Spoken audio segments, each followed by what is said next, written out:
Thank you, Mayor McKenzie. Johns Hopkins is a great school, and they'll be lucky to have you. No doubt your academic achievements there would surpass other mayors who've attended. And thank you, President Kimmick, for hosting us today at Brooklyn College. I understand that you will be retiring this summer after 36 years here and 9 exemplary years as president.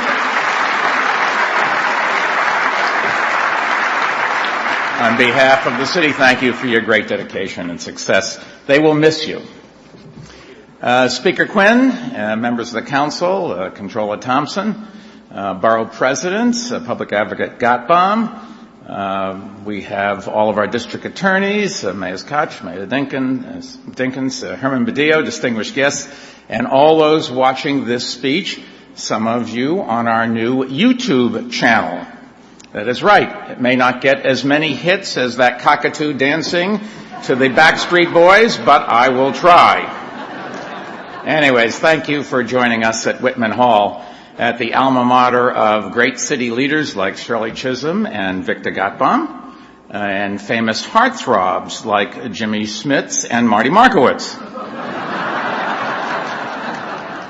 Of course, where else would Brooklyn's biggest champion go to school? And where else could the state of the city feature their amazing brass ensemble plus a wonderful choir from PS 206?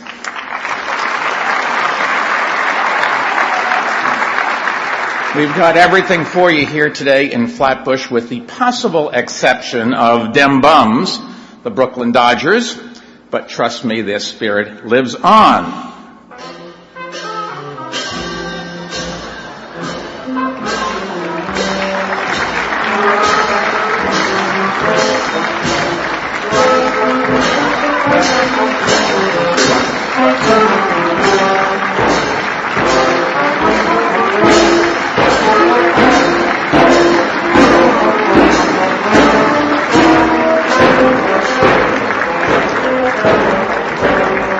The Brooklyn Symphony.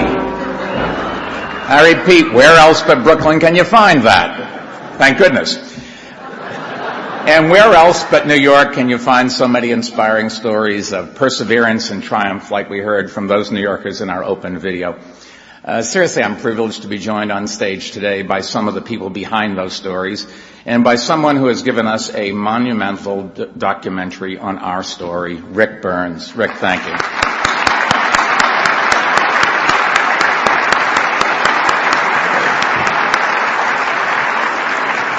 If you ever want to know why New York will never disappear or can never be defeated, just take a look at these people.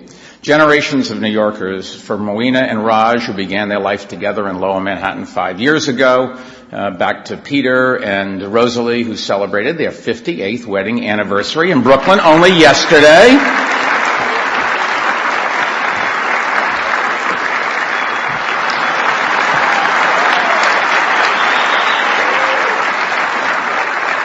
If I had only known an expensive returnable gift would have been in the mail next year. Thank you for being the heart and soul of what this city is and always will be. The Pelicans live just a few blocks from this beautiful campus, which is itself part of the living legacy of Franklin Roosevelt's New Deal. Brooklyn College's foundations, you should know, were laid during the deepest depression our nation and our city has ever experienced. And thank God for its thousands of graduates who went on to build New York into the greatest city in the world. Until recently, the New Deal seemed like the 1930s, distant memory, something we read about in history books.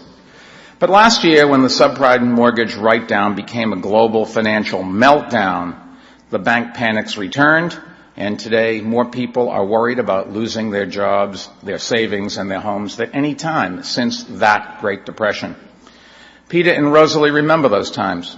So does Clarence Irving and Georgia Scott. Most of us here weren't around for those dark days 75 years ago, but we've seen our own, whether in the 1970s or after 9/11. Time and again, the future of our city has been in doubt. Time and again, we've faced moments of truth. And each time, we've pulled together as New Yorkers and come out stronger together. Just think back 7 years when the experts were predicting it would take decades for our city to recover. Instead, we've broken nearly every record in the books. Crime down nearly 30% thanks to our finest. Fire deaths, the lowest 7-year total in history thanks to our bravest. High school graduation rates up 22% thanks to our smartest. Tourism up more than 30%. Welfare rolls down to a 45-year low. Ambulance response times, the fastest on record. The city's population at an all-time high. An average life expectancy in this city longer than ever and longer than the country's for the first time since World War II.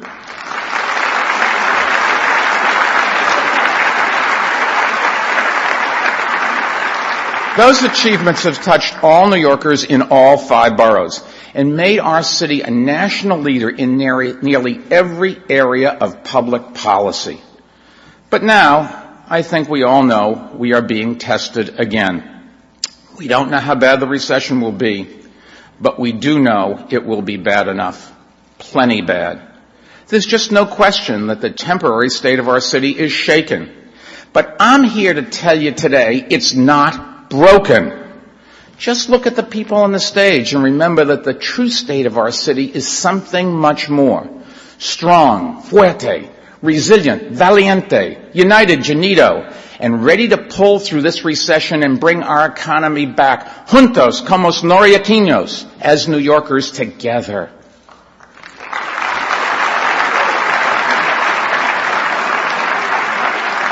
Now, traditionally, New York has lagged behind the nation in recovering from recessions. And there are many reasons for that, but one of them is simple. Our governments in the past failed to perform their basic responsibilities well. Whether that was providing an adequate safety net, or managing the budget wisely, or fighting crime, or investing in the future. You know, when Ronald Reagan said that government isn't the solution, it's the problem, he was partially right. The fact is, when government falls down on the job, recessions get compounded and recoveries get delayed. But when government does perform at a high level, when it does make the difficult, unpopular decisions that are necessary to protect the greater good, then recovery can be stronger than anyone expects. We know this. After 9/11, we did it, as New Yorkers, together. And now we'll do it again. We will get New York City through these hard times with the same approach that has always worked for us. Independent leadership based on facts and pragmatism, not politics and ideology. Innovative thinking that embraces new solutions to old problems. And an insistence on accountability always.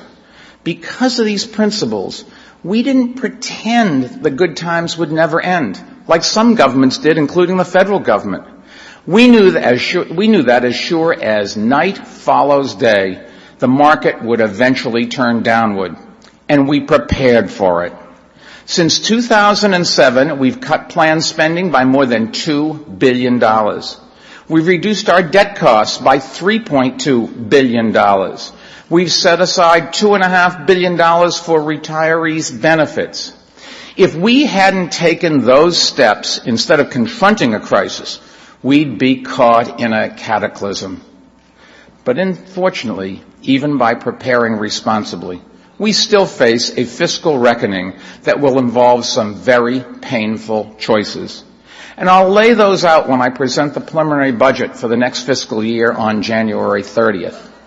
But today, I want to focus on how we'll work to stabilize our economy, pull it out of the national recession as fast as is humanly possible, and lay the groundwork for future growth. Now, obviously, we can't solve the country's problems, and we can't end the recession on our own.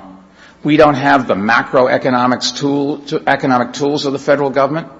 But every day, we see the effects of a recession on a human level, on the tired faces of people who've lost their homes, and in the hungry eyes of those who cannot afford to feed their families.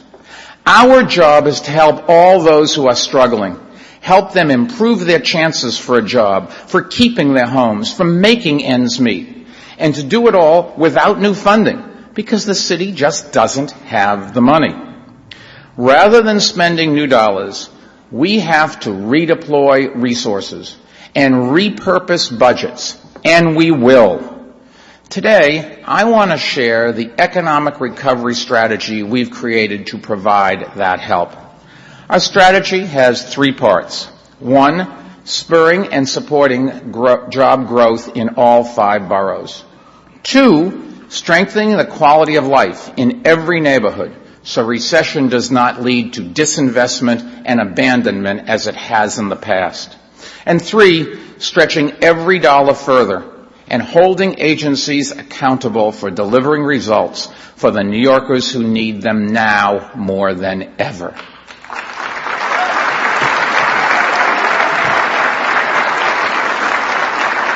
In the year ahead, we'll work with everyone in the state, city, and federal governments, no matter what job they hold, no matter what job they may be running for, to achieve these 3 goals. Whatever political disagreements we may have, they should never get in the way of getting results for you, the people we work for. Let's start first with the first leg of our strategy, how we'll support job growth. In the 5 years leading up to the recession, we outperformed the nation by creating 250,000 new jobs, almost all of them outside of financial services, in industries like tourism, retail, film and TV production, fashion, healthcare, education, biosciences, and others. Now, unfortunately, we haven't been spared from the recent job losses, even in those industries. And given the direction of the national economy, many more are on the way. But dwelling on the bad news won't make it any better. So today, I'll outline a 9-point plan that we think will allow us to retain and create as many jobs as possible now and 400,000 jobs over the next 6 years in all 5 boroughs.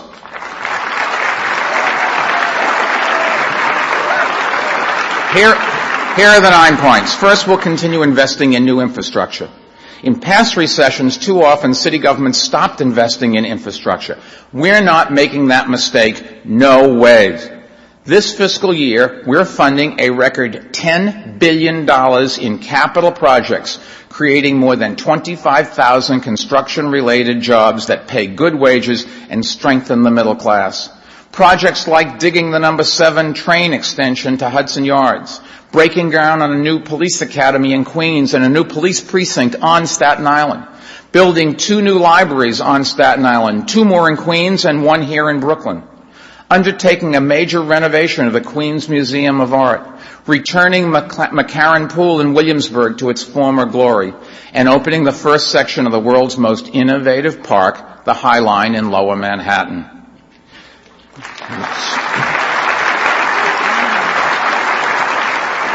For the past year, we've been pushing Washington, as you know, to focus the federal stimulus on ready-to-build infrastructure. And in all fairness, they've finally come around. At least their talk says so. And thanks to all the work that we've done over the past several years, we're ready to build. And we look forward to working with Congress and President-elect Obama, not just on the stimulus package, but on rethinking the entire way we fund infrastructure projects in this country. For instance, while Congress funds bridges to nowheres, our airports are using antiquated air traffic control systems that are costing us billions of dollars in lost economic activity and threatening our status as a global financial center. Fixing this problem may not be good pork barrel politics, but it is a crucial federal responsibility that will push them to live up to this year. The second element of our jobs plan is to continue diversifying our economy and continue reducing our dependence on Wall Street. This year, we'll begin to modernize the Hunts Point Produce Terminal, which employs more than 6,000 people. In Queens, we'll begin development at Willets Point. On Staten Island, by working with the Port Authority, we'll expand the borough's largest employer, the container terminal at Howland Hook. Here in Brooklyn, we'll create space for a major new beer distribution terminal that will bring 600 new jobs to the Red Hook waterfront and Brooklyn Lager stores throughout the 5 boroughs. I'll drink a pint to that.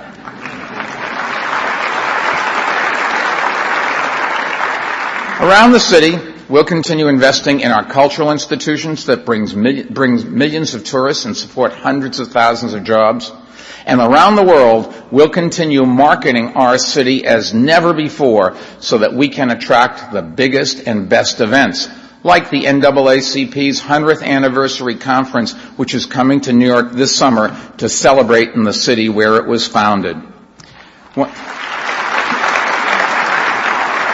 And when our guests arrive, they'll be able to stop by a new high-tech visitors center that we opened this year, and which will allow them to find attractions and events in all 5 boroughs. Perhaps the next Rick Burns lecture. We've got one coming up. The third element of our jobs plan is strengthening small businesses. Half of all New Yorkers in the private sector work in a small business. And believe me, I appreciate how difficult it is to start and to run one. To help more small businesses weather this recession, we're budgeted to provide emergency loans so that they can meet their payrolls and keep their doors open. To keep neighborhood Main Street strong, we'll launch even more business improvement districts in places like Bushwick and along Victory Boulevard on Staten Island. We'll also help a group of small business owners who add so much to our economy, our artists, by working with nonprofit groups to create new studio spaces from Greenpoint to Governor's Island. And to help there's some artists here, thank you. And to help small information technology firms get a foot in the market, we'll make it easier for them to apply for city contracts. Many small businesses will also benefit from our fourth part of our plan, broad-based, revenue-neutral tax reform that includes targeted tax relief. Now, clearly, we can't do this without our leaders in Albany, and so we'll work with them, and with the Partnership for New York City on a modernization and simplification of business taxes. That hasn't happened in more than 20 years. It's time to align our tax laws with those in other states, close loopholes, and unnecessary tax burdens that can stifle the creation for new jobs. For example, the unincorporated business tax unfairly double taxes thousands of businesses and may discourage recently laid-off New Yorkers from starting to do freelance work or starting their own businesses. Both of these activities are subject to the tax, and yet both can bolster our economy and help pull us through this recession. Now, in 2007, we won passage of a state law limiting the tax, and now we'll work to end or reduce the tax for 17,000 small businesses and save each of them up to $3,400. Let's give their bottom line a boost when they need it the most, and I'm happy.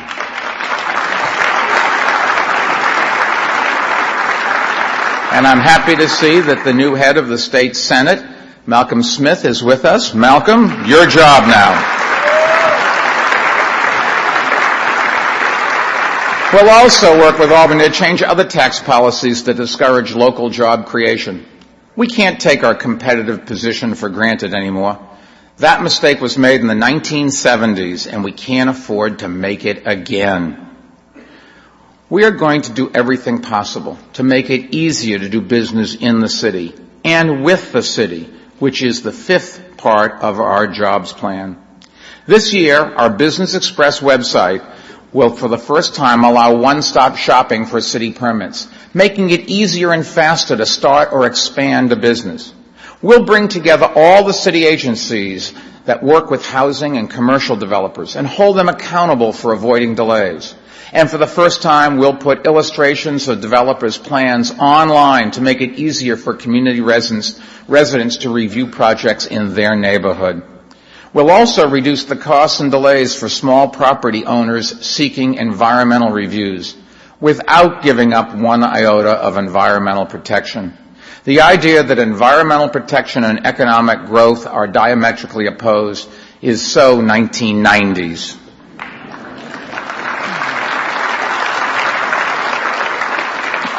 Growing our green industries is actually the sixth focus of our jobs plan. Now, it's become popular to talk about green jobs, but we're actually creating them. This year, we'll work with Speaker Quinn and the City Council to bring our building code and enact green our building code, and enact the nation's first law to require existing private sector buildings to improve their energy efficiency. These two steps will reduce our carbon footprint and create jobs for people with green skills, and will help more New Yorkers acquire those skills by greening our jobs training programs. The city will also create its own green jobs by investing $900 million over the next 9 years to retrofit city schools, hospitals, and other buildings with new energy systems. That work alone will support 1,000 jobs in the construction industry, save taxpayers money, and help us meet our goal of reducing city government's carbon footprint 30% by the year 2017.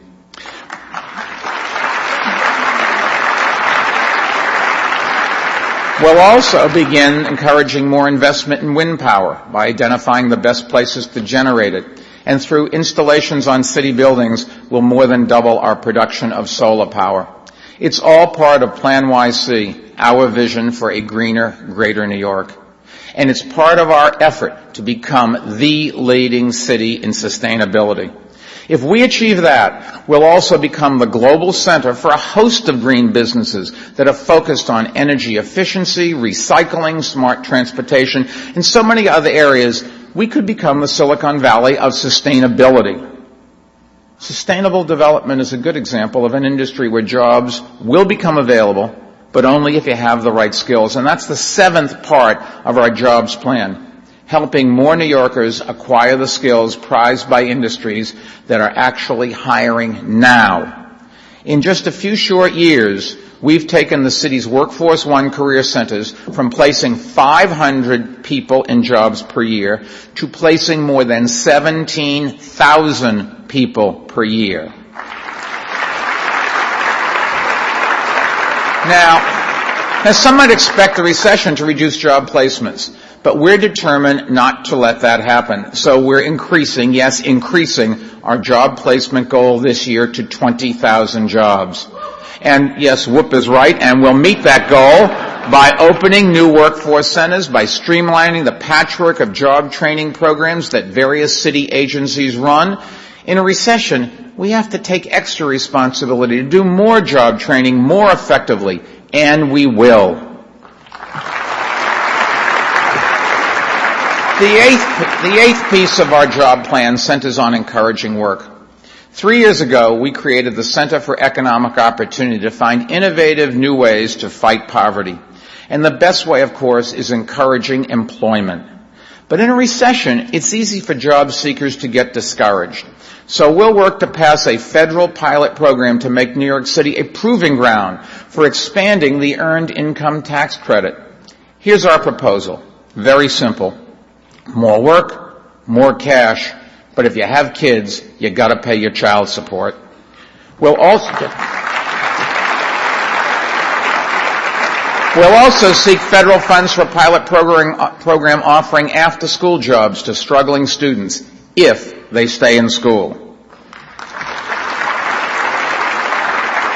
Now, over the years, government, I think, has learned an important lesson.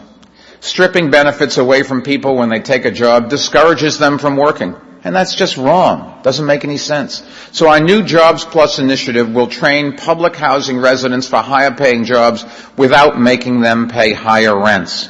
And as we improve the skills, yes, you can do that. As we improve the skills of our workforce, we won't forget workers who, even if they've been laid off, possess talents and skills that are sought the world over. I'm talking about those in the financial services industry. And so the 9th and final piece of our job strategy is to do more to keep them right here and keep New York the strongest financial capital in the world. In every crisis, there's an opportunity. And in every recession, there's a rebirth.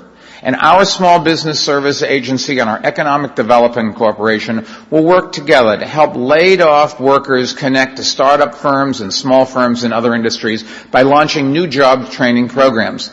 We'll also partner with private foundations to create entrepreneurial boot camps for all those interested in starting their own companies. And when the aspiring entrepreneurs are ready to take the next step, We'll help them find office space. Right now, many landlords face rising levels of vacancies, but a number of academic institutions see value in those vacancies and are interested in creating incubator startup space for new companies. It's a perfect match. By connecting these two groups, we can fill vacant commercial space and help launch startups that may have come up with the next big thing. Of course, when Wall Street rebounds, some of these workers may choose to go back, or they may have found a successful new career as an entrepreneur. Hey, you never know. But either way, we'll keep them here in New York, and that's our goal.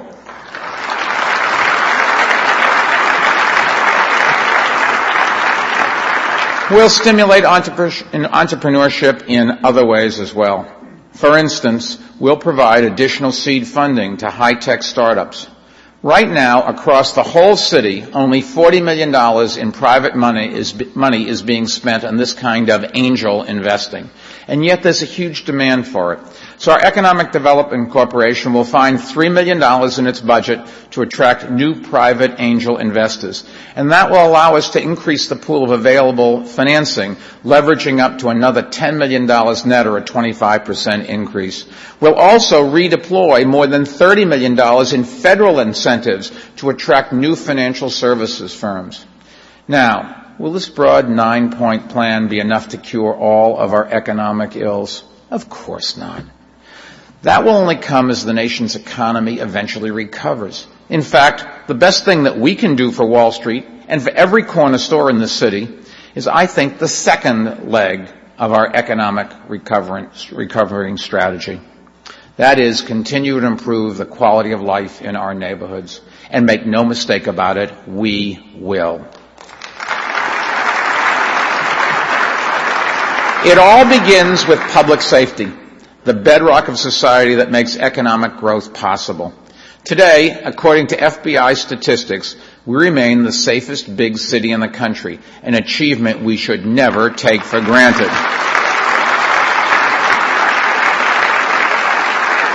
Crime is at more than a 40-year low, nearly 30% lower than it was just 7 years ago.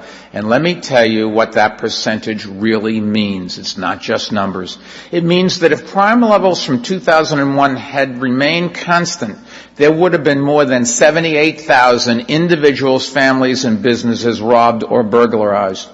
If it had remained constant, more than 78,000 vehicles would have been stolen. More than 35,000 New Yorkers would have been assaulted. More than 2,200 women would have endured the horrible crime of rape. And 634 New Yorkers would have been murdered. None of it happened, thank God, and thanks to the brave men and women of the NYPD.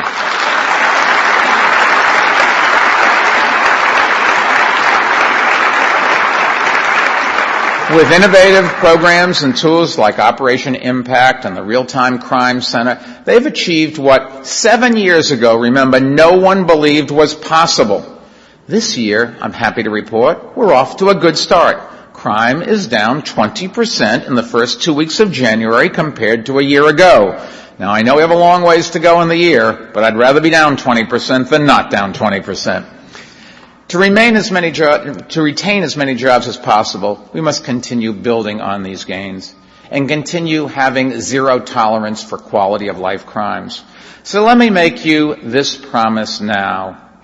We won't cede an inch to the squeegee man, turnstile jumpers, and graffiti vandals who bred a sense of disorder and lawlessness. Not on our watch.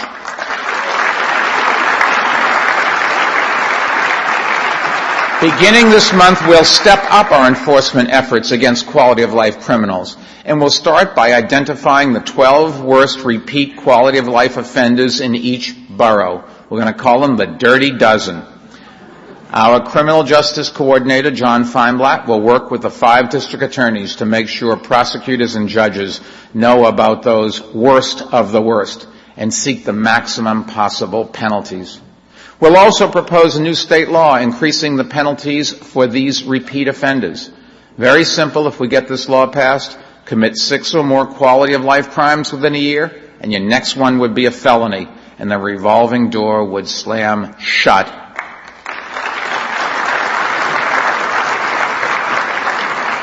We'll also target the 3 precincts with the highest murder rates. by seeking a public-private partnership to fund cameras on street corners and problem places. Cameras, as you know, are proven to deter crime and help catch criminals. And for those who say this is a civil liberties issue, I'll say to you, you're absolutely right. It's about the liberty of innocent civilians to live in peace, and we won't rest until that's true. For every New Yorker.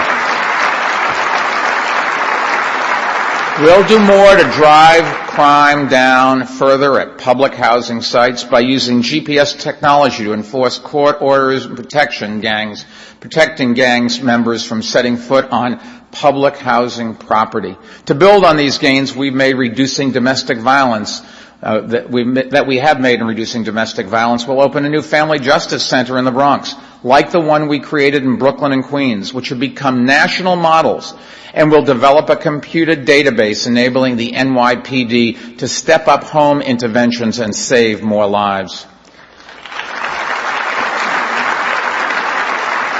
Saving more lives is why we've taken on an issue that the skeptics say is a national problem, that cities can't affect: illegal guns. Well, let me tell you, they couldn't be more wrong, and we're proving it. By winning passage in Albany of the toughest law in the country against illegal possession of a loaded gun, more criminals are spending at least a year in prison. By suing the out-of-state gun dealers we caught breaking the law, we've reduced the flow of guns entering our city from those states. And those dealers are now under court-appointed monitors to shape up or pay up. Last year, our bipartisan coalition of mayors against illegal guns won another major victory: a responsible firearms retailer partnership with the nation's largest seller of firearms, Walmart. It establishes 10 basic practices that will reduce the likelihood that guns will be sold to illegal traffickers. This year, we'll work with Speaker Quinn and the Council to require the city's own gun dealers to follow similar practices. And I'll sign an executive order directing all city agencies to submit mental health records to the FBI background check system on illegal gun sales so the next Virginia Tech massacre doesn't happen here. We'll also ask the state legislature to require all guns sold in New York to include micro-stamping technology, which helps help police connect crime scenes to guns, and to require gun dealers to conduct background checks on everyone they hire. Would you let a convicted drug dealer work in a drugstore? Not a chance. It's just common sense. The NYPD has driven crime down to historic lows, even as it has devoted 1,000 of its best officers to counterterrorism efforts. We've worked to give them the best possible tools. For instance, we've instituted a state-of-the-art system that monitors the city's air quality for the first signs of anthrax or other dangerous agents. We've created a special inspection team to monitor the city's underwater tunnels. And last year, the NYPD opened a state-of-the-art counterterrorism coordination center, staffed jointly by the police and corporate security leaders. It's part of our Lower Manhattan Security Initiative, which will make us the best protected financial capital in the world. Now, during the year 2009, we're not going to become complacent. The world, sadly, is still much too dangerous. We'll continue our efforts to deploy license plate readers at all the bridges and tunnels coming into Lower Manhattan, and we'll continue testing new software that can analyze feeds from thousands of cameras to pick up any suspicious movements, like someone who puts down a bag and then walks away. We'll also increase the number of officers trained and equipped with heavy weapons who can respond to simultaneous multiple attacks, like the tragic attack on Mumbai. We felt the anguish of all those affected, but we also know that whether in Mumbai, Madrid, London, or New York, a free people's commitment to liberty, personal, political, religious, is irreversible, and we also want to make it indestructible.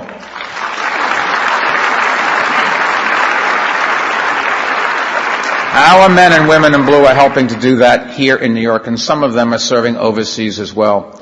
As you may have read, one of our finest, Dion Taylor, was killed in Afghanistan last October.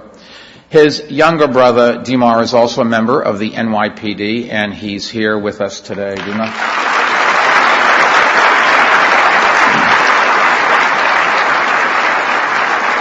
Dimar, your brother made the ultimate sacrifice, and for that will forever be in his debt and in your families. And on behalf of the entire city, thank you for serving. You're doing here what he was doing overseas, keeping us safe, and thank you.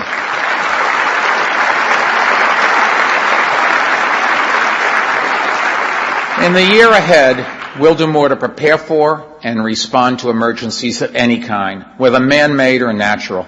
This year, we're taking Notify NYC citywide.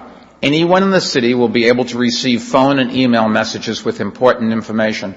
We'll also handle 911 calls more efficiently than ever.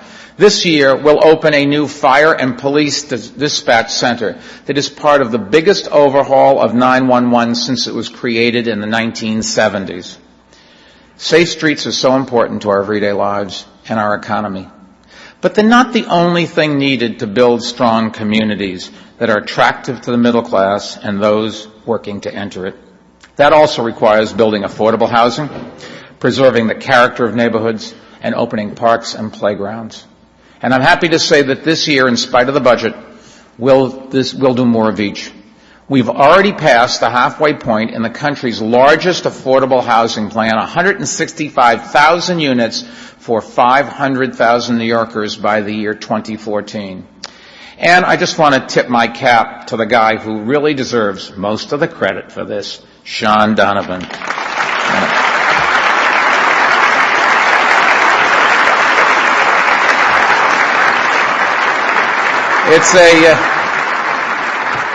It's a testament to the success of our new housing marketplace, that the plan that President-elect Obama has tapped Sean to lead the Department of Housing and Urban Development. Sean, good luck, and don't worry, you'll be hearing from us.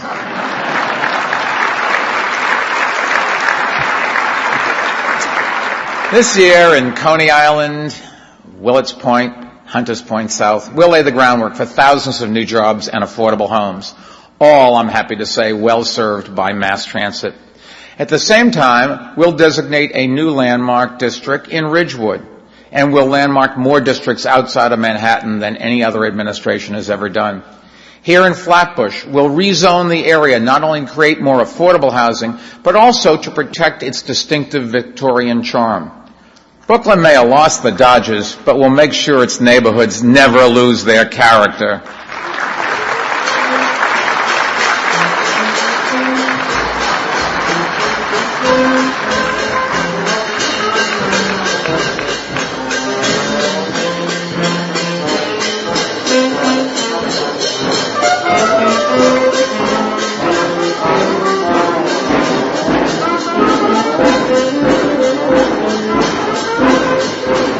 You know, if we could landmark the symphony, we would.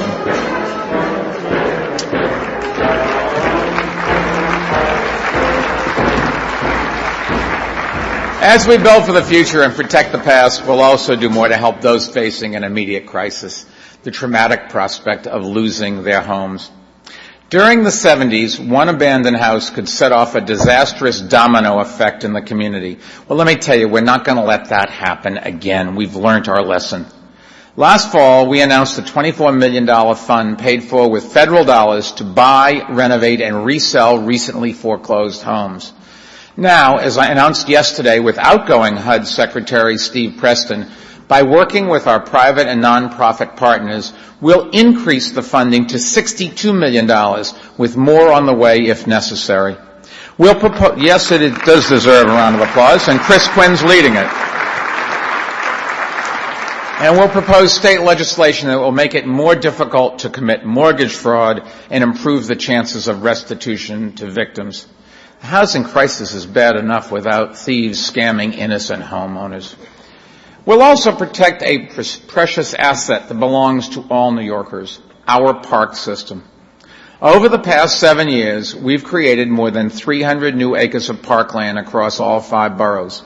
Since we announced Plan YC in 2007, we've opened nearly 7 school playgrounds to neighborhood kids, and this year we'll open nearly 70 more. We've also planted 166,000 trees as part of Plan YC's Million Trees project. And this year, together with the New York Restoration Project, we'll plant over 100,000 more. We'll also open a waterfront park on the Bronx River and a beautiful renovated and expanded Queens Theater in the park. Let me change the subject. Protecting our quality of life also means creating something that too many New Yorkers went without for too long, and that's top quality public schools.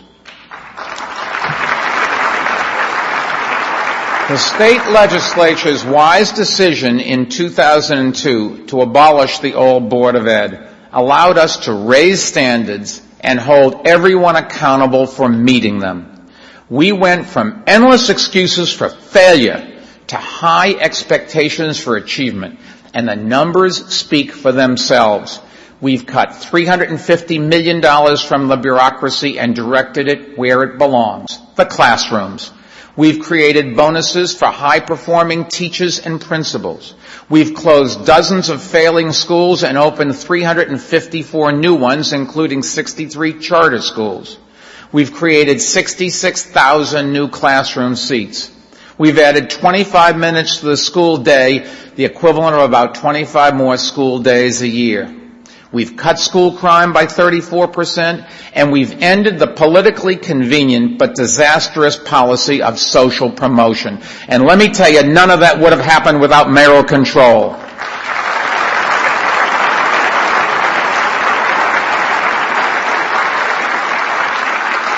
But because it did happen, math and reading test scores are up by double digits in many grades.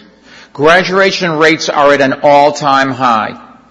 And on this 80th anniversary of Dr. King's birth today, and on the eve of the inauguration of our first African-American president, we can be proud that African-American and Latino students are leading the way, leading the highest rate of improvement.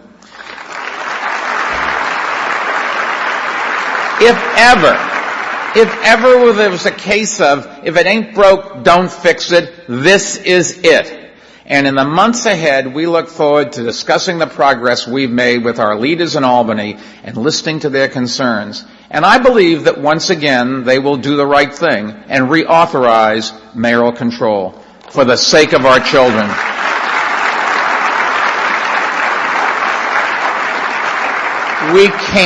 We just can't go back to the old days, and I believe we won't go back. In the meantime, you can rest assured we'll keep charging ahead, enrolling more children in pre-kindergarten classes than ever before, 55,000 girls and boys. Erasing pockets of overcrowding with more than 50 new schools and seats for nearly 15,000 students. And opening 4 new schools that will begin to revolutionize career technical education in engineering, information technology, sustainability, and other fields so that our children are ready to lead the 21st century economy.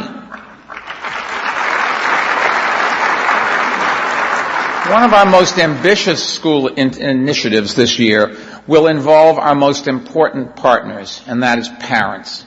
Now, 6 years ago, we asked parents to help us turn the schools around, and we've given them some key tools to do it by grading schools, hiring parent coordinators, and conducting the largest survey of parents any city has ever undertaken. This year, we'll also provide an online tool that lets parents track their child's learning progress through the year. Never before have so many parents had so many different ways of communicating with teachers, learning what's going on in the classroom, and working with their child's schools to help their kids succeed. But even with those resources, we know parents can still struggle to get basic information and find answers. It is harder than it should be, and I've always thought we can do better, and that's why this coming school year, we will harness the power of 311 to better serve parents through a new initiative we're calling P311 for Parent 311. Parents will be able to call 311, a number they'll remember, identify themselves as a parent or guardian, and get answers, the right ones, without getting the runaround. It will make communications between schools and parents clearer and more consistent, and it will help parents more easily find information on anything and everything to do with their child's education.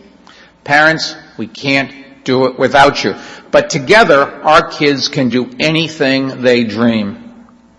Now, safe streets, strong neighborhoods, quality schools, they're all critical to our recovery.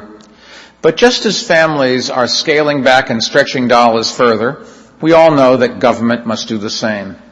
And we will, while at the same time strengthening our social safety net. And that's the third and final leg of our recovery strategy. And we have a strong record to build on. Over the past 7 years, we've enhanced the productivity of government and written innovation and accountability into the DNA of city agencies. We've completely transformed the way we collect and use data to manage agency performance, from 311 to scout vehicles that scour the city looking for problems to fix, to the mayor's management report, to our new citywide performance reporting system, to the largest customer service survey any city has ever conducted. In the months ahead, we'll continue stretching taxpayer dollars further by being even more efficient and even more effective in how we repair potholes and street defects, by consolidating city government's 55 data centers, by cutting the city's non-emergency car fleet by 10%, by pushing the state to allow us to intensify our crackdown on Medicaid fraud, and by appointing a review panel to strip away rules and regulations that unnecessarily burden city agencies, consumers, and businesses. One layer of bureaucracy that should definitely be put out to pasture, incidentally, is the Lower Manhattan Development Corporation. Just want to mention that this year we'll continue pushing the Port Authority to keep the Freedom Tower, Memorial, and the rest of the site on schedule, but we don't need the LMC to do it. The LMDC should be folded into our Lower Manhattan Construction Command Center so that work at the site can progress more smoothly and taxpayers can save money.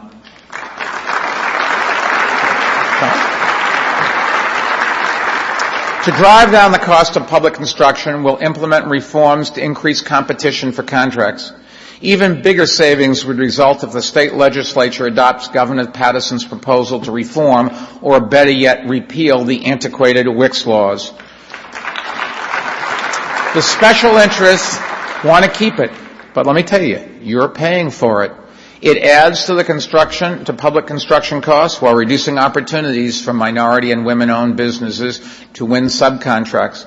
In this economy, it's time we stop paying more for less. And in this city of opportunity, it's time we stopped allowing old regulations to shut out new entrepreneurs. It's also become painfully clear, I think, that the time has come to bring our municipal pension system in line with reality.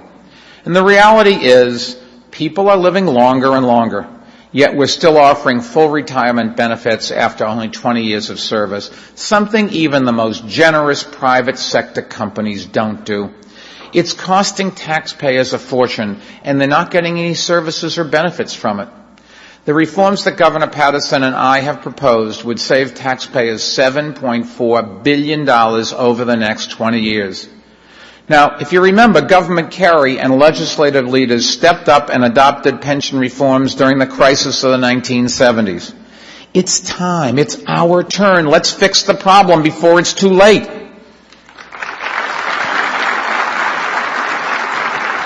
We're looking for savings everywhere. To reduce our fuel expenses and clean our air, we'll improve the fuel efficiency of city vehicles and experiment with hybrid-powered police cars and garbage trucks. We'll also, I'm happy to say, receive 10 free electric vehicles from BMW, which we'll use as part of our Scout fleet and as part of a study on the potential for electric cars in New York City. We'll also experiment with a common sense idea that will help New Yorkers stretch their own dollars further. The option of taking multiple fare taxi and livery rides from, for example, airports and other locations. Riders will save money, drivers will make money. It's a win-win situation. What's not to like? As we find new savings and efficiencies, We also recognize that in these tough times, the demand for services is going to increase.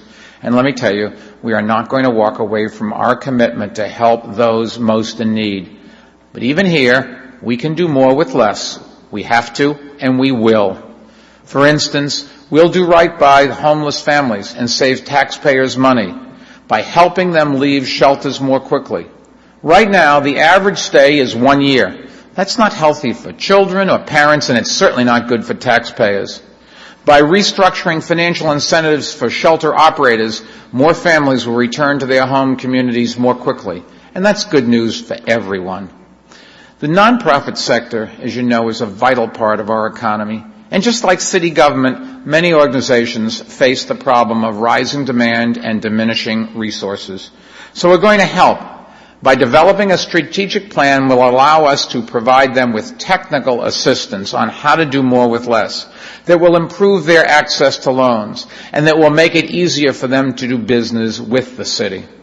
We'll also make it easier for New Yorkers in need to access benefits.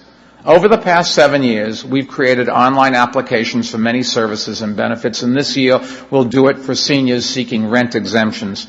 And through a funding stream from Verizon, we'll make the Internet even more accessible, placing free computers in libraries, senior centers, and public housing community rooms. As we fortify our safety net, we'll also do more to prevent the illnesses that can be especially disastrous in hard economic times. As you know, I've always believed that helping people live longer, healthier lives is a primary responsibility of government. And that's why we've invested so strongly in our public hospitals and why our public health agenda has been the most sweeping and the most successful in the country. In 2004, we set four-year targets for reducing our biggest public health problems.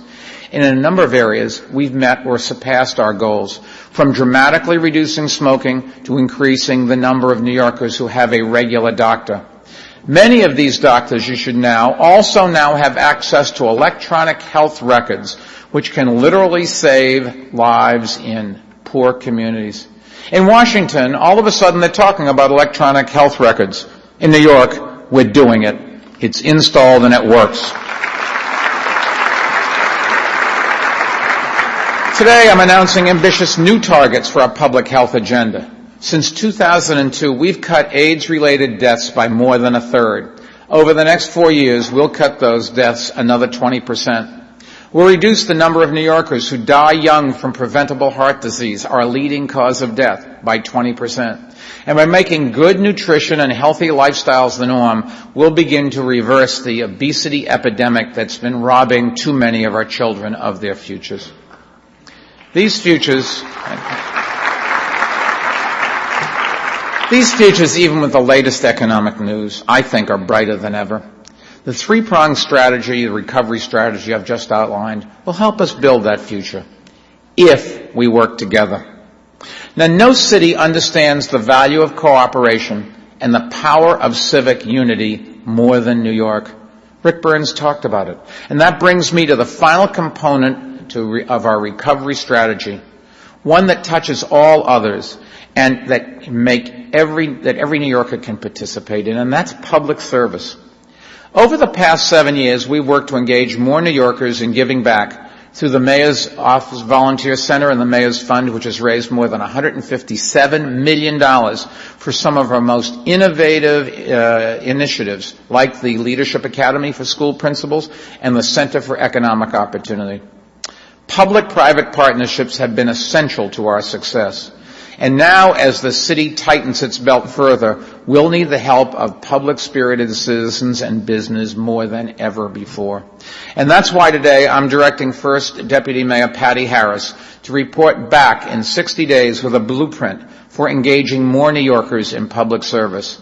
She'll bring together leaders in the nonprofit, philanthropic, and private sectors to develop a bold and ambitious plan to maximize our greatest asset, the love that all of us have for this city, and our willingness to put it to work.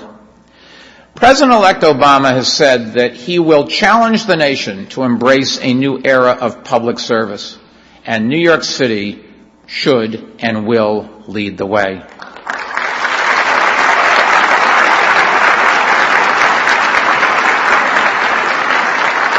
Public service is a gift that most of us have experienced. For me, it began in the Boy Scouts. And in these tough times, it's up to us to share that gift even more generously with our friends and our neighbors. The plan I've outlined today won't solve all our problems, and it can't shield us from the national recession. But by managing our budget wisely, and by developing innovative new initiatives that do more with less, we can implement our 9-point jobs plan, which will help stabilize the city's economy and create the potential for new growth. We can strengthen our quality of life by driving crime down even further, building more affordable housing, helping more families keep their homes, and continuing to create top-quality public schools. And we can protect the most vulnerable by delivering services more efficiently and helping the nonprofit sector to do the same. An economic recession has never stopped New Yorkers from being bold and ambitious. If it had, we wouldn't have built Central Park or the Empire State Building or Brooklyn College.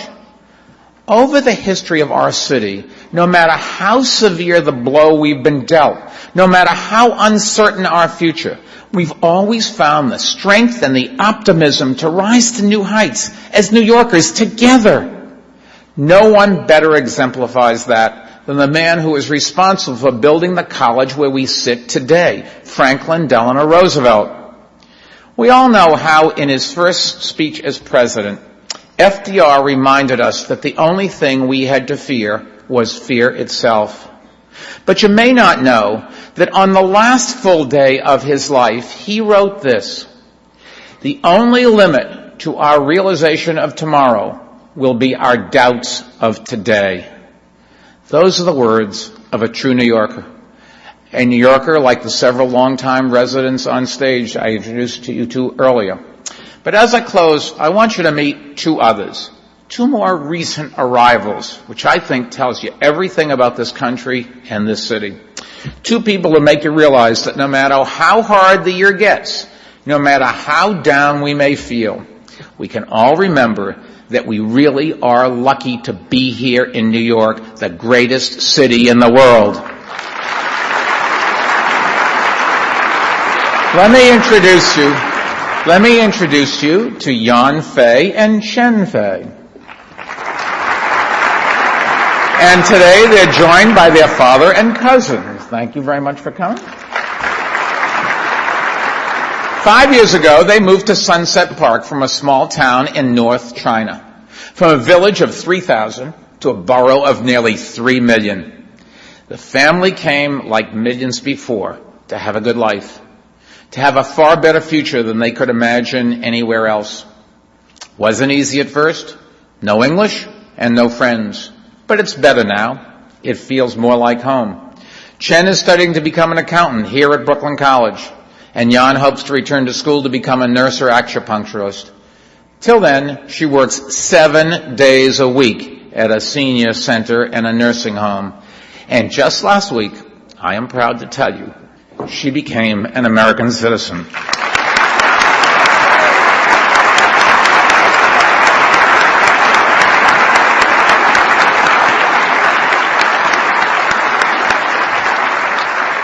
That's what it's all about. These New Yorkers together are why I am so confident about our future. They've come here, and despite all the obstacles, they simply refuse to give up on their dreams. That resilience, that perseverance, that stubborn optimism is something everyone in this room recognizes. We are New Yorkers together. We have always rallied from every setback together. We have always emerged even stronger than before together. And now, as one city with one common destiny, we'll do it again by never fearing, never quitting, never accepting failure, and always believing that our best days and the best days for this great city are still to come. Thank you, and God bless all of you.